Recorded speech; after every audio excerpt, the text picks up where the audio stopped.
Estamos de volta com Não É Bem Assim, hoje especial. Neste último programa do ano, estamos revendo alguns temas que debatemos ao longo de 2014. No bloco anterior, falamos de assistência social e política, e neste vamos falar de educação e cultura. Para começarmos, vamos falar sobre educação. Nós abordamos a lei da não expulsão e, em outro momento, a importância da qualificação profissional. Acompanhe. Quanto o sindicato, a gente vê a necessidade de discussão, de debate, né? Mas também se vê a necessidade de uma discussão maior em questão dos problemas que as escolas estão passando, né? Existe aquela dividir, né, com o setor da família, da sociedade, principalmente do governo, né, os seus deveres. Então, sobrecarrega na escola a responsabilidade, muitas vezes, de gerenciar desde o pai e a mãe, tu ser psicólogo, tu ser doutor, né? Então, uma série de coisas que cabem para a escola, onde que poderiam ser divididos também com outros setores, né? Então, eu vejo assim que interferir nessas mudanças tem que haver também uma preocupação antes disso tudo, né? Sim, o que nós estávamos falando, né?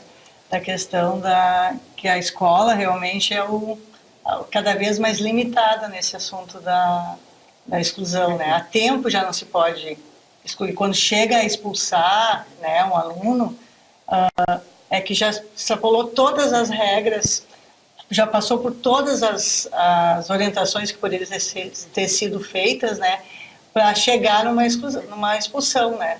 Não é assim, eles falam, é a mesma coisa que o tapa, né? Não se pode dar um tapa, né? Mas uma coisa é espancar, uma coisa é dar o tapa. Daí se coloca uma lei que não se pode fazer nada. Uhum. E na escola não é diferente, porque os professores estão limitados, a escola está limitada, né? A gente precisa de apoio dos outros, assim, do governo, né? Para conseguir ajudar o nosso aluno. Nós não conseguimos sozinhos ajudar, nós somos formados para ser professores, não para ser psicólogos, como o Marcos disse, não para ser assistente social, porque isso vem lá na família, é lá na base da família, né? O aluno vem desestruturado e chega na escola. Nós temos a missão de ajudá-lo, mas só que a gente fica angustiado, porque a gente não consegue a gente não consegue ajudá-los muitas vezes. A escola tem a responsabilidade de ensinar, os professores detêm o conhecimento, essa é a função do professor para com os alunos, né? Não a questão de ter que educar, a forma de complementar, assim, o respeito, a disciplina, como agir. Isso se vem de casa, vem do berço, é o pai e a mãe que ensinam, não a escola, não o professor. E isso está acontecendo na escola. A escola está assumindo um papel total de toda a parte de educação, de disciplina, onde que muitas vezes falta a questão de ensinar, né, do conhecimento. Porque tu não tem que suprir essas outras tu tem que suprir todas essas necessidades, né? Fica na sala de aula, às vezes fica mais chamando atenção, né, do que dando aula, passando conhecimento. Fica sentado, vamos prestar atenção. Isso vem de casa, você tem que ouvir o professor, tem que prestar atenção, tem que ter o limite, tem que ter as regras. Isso não ocorre. Um bom parte do teu período em sala de aula é tomando essas decisões, essas atitudes que não cabem ao professor. Sempre teve uma procura pelos cursos técnicos ou de algum tempinho assim próximo para cá que realmente teve um aumento, teve um interesse, teve essa valorização também no mercado? Nós temos na escola os cursos técnicos desde 2007, efetivamente. E desde então sempre tivemos, sim.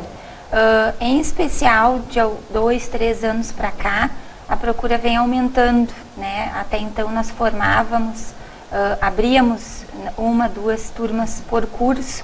E hoje nós já estamos abrindo 3 turmas e estamos ficando com listas de espera também. Então existe sim uma procura maior, existe acho que um incentivo maior do mercado de trabalho, uma solicitação que esses profissionais venham se qualificar. Então hoje nós temos alunos precisando de vaga e nós não temos vaga. Acontece isso. Então, se percebe esse aumento, esse interesse. Isso é mais também para quem está entrando no mercado de trabalho ou para quem quer se qualificar, de repente melhorar aí o seu emprego? Eu acho que todos, né, as pessoas têm a chamada condição de empregabilidade, né? Então a gente tem as pessoas que estão iniciando no mercado e outros que já estão na empresa e querem alcançar uma posição, um cargo melhor. Inclusive o mercado, as empresas exigem essa qualificação, né? Então, e o momento é, né, de qualificação. As pessoas buscam mais por qualificação, né? Parece que está caindo, né, a ficha, né, de não, eu preciso procurar, eu preciso fazer algo mais, né? Então, felizmente existe essa conscientização, né, de quem já está no mercado e quem vai ingressar no mercado de trabalho, né? Então, quem procura hoje os nossos cursos no Polo EAD, né, são desde pessoas com 17 anos até 50 anos. Essa é a faixa etária. A nossa escola, nesse ano, diagnosticou uma mudança dentro dos nossos alunos, né? Como a nossa escola iniciou os cursos técnicos por uma demanda do mercado, né, da região, em parceria com algumas empresas, a princípio eles entraram no mercado para qualificar aqueles profissionais que já estavam há anos, né, e que as empresas estavam precisando dessa qualificação e eles também queriam. Então, nós tínhamos muitos alunos que estavam inseridos no mercado há muitos anos. Chegavam a ter 10, 15, 20 anos de experiência nas empresas. E isso, nós temos essa demanda mais ou menos até o ano passado, que era quase 100% das turmas já com alunos, né, que já estavam inseridos no mercado, que estavam ali para se qualificar. Hoje está mudando um pouco esse perfil dentro da nossa escola. Estamos recebendo também jovens, né, que estão vindo para se inserir no mercado de trabalho. E nós tivemos espaço para os escritores de Montenegro. Durante um mês conhecemos os trabalhos de 8 escritores daqui da cidade. Vamos relembrar a participação deles aqui no Não É Bem Assim. Ali por 78, 80, a gente tinha um grupo assim, então bem produtivo, pessoas do teatro, da música e da literatura.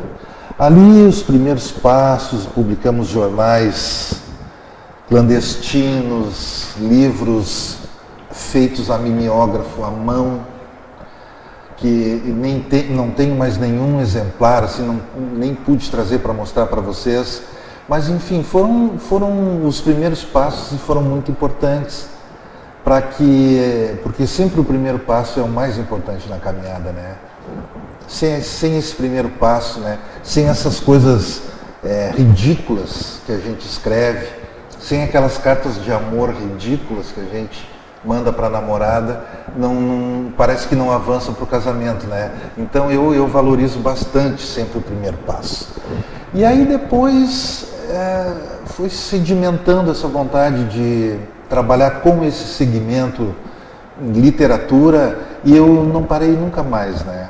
Então até hoje tenho trabalhado diretamente publicando livros ou letras de música, que depois vou comentar contigo, ou indiretamente como professor que eu fui durante 25 anos, professor de português e literatura. Eu vejo duas coisas assim, concordo com o que o Giacomelli disse, mas eu vejo duas coisas muito importantes. Uma coisa que ele acabou de falar em relação a escrever cartas, a participar, a leitura e assim por diante. E eu tive uma caminhada muito longa de leitura, de escrita particular. E acredito que tem muita gente que tem essa caminhada, mas o outro detalhe, que ele começou muito cedo e eu comecei mais tarde, é a questão de publicar. Uma coisa é escrever uma carta de amor para a namorada e deixar guardado no armário. E outra coisa é publicar essa carta. Precisa ter coragem, precisa ter força de vontade para colocar um jornal clandestino, para se expor com as suas ideias, precisa ter muita coragem. Porque você está expondo e vem aquilo, crítica, né? E vem críticas. O leitor vai ler, vai entender da maneira que ele quer. Também tem que pensar nisso. Então, tem toda essa questão. Eu comecei a escrever mais publicamente no jornal. Publicar algumas crônicas. E numa determinada época, eu tinha algumas histórias que eu tinha escrito, de forma particular, e que eu publiquei no jornal. Uma série de histórias em jornais e revistas, mandei para um outro amigo. E as pessoas disseram, olha, as histórias são muito boas, por que tu não publica isso num livro? Eu me lembro que eu mandei algumas dessas histórias para o pastor Klaus Meiros, e ele leu essas histórias, olha, isso aqui merecia uma publicação. E aí que eu tomei coragem de partir para publicar, né? Eu acho que essa relação com os livros não se deu por acaso. Eu acho que nada é por acaso na nossa vida. Eu acho que tudo tem um momento certo. O meu momento começou aos 60 anos de idade. Embora eu já escrevesse desde os 13, era uma adolescente que adorava escrever poemas de amor, mas aquilo ficava no papel, muitos deles, né, foram fora com o tempo. E aí, no momento certo, depois de aposentada, chegou um momento que, sem querer, o livro aconteceu. Sem querer, não por acaso, porque eu acho que não é por acaso, né? Aconteceu Pedacinhos de Amor, que foi o primeiro livro vindo assim, ó, do fundo do coração. Alguns poemas que eu ainda tinha guardado na caixinha, outros que foram surgindo, né, no decorrer da minha vida, com o nascimento de filhos. Eu sempre procurei, sempre gostava de registrar momentos importantes com poemas. Às vezes à noite, sentada, e eu fui guardando. E o Pedacinhos de Amor é exatamente momentos de amor. A escrita vem dessa inspiração do dia a dia mesmo. Escrito com os dedos da alma. Gelson, a tua relação e teu livro nasceu como, né? Eu desde pequeno sempre gostei de escrever, sempre me arriscava a escrever alguns poemas, algumas histórias, então eu sempre falo, eu passava em português por causa disso, né, por causa das redações. Mas o livro foi um acidente, né? Eu dentro do curso de filosofia na graduação, eu escrevia para eventos acadêmicos, para revistas acadêmicas, então não tinha uma pretensão alguma de lançar o livro. Então foi no mestrado, né, que o meu orientador ele chegou para mim e disse, vamos juntar esses teus artigos que tu está escrevendo sobre quadrinhos e essa relação com filosofia e vamos enviar uma editora para ver o que acontece.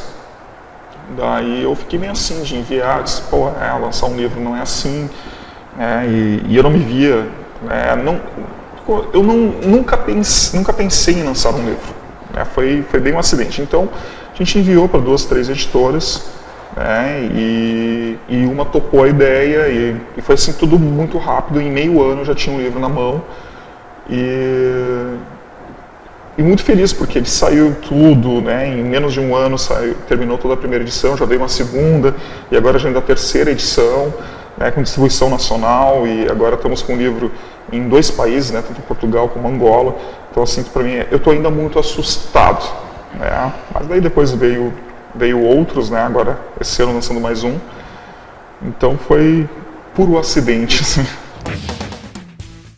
Comecei a gostar mesmo de literatura, e ainda nem sabia que era literatura, né, quando eu ouvia as histórias contadas pelo meu pai.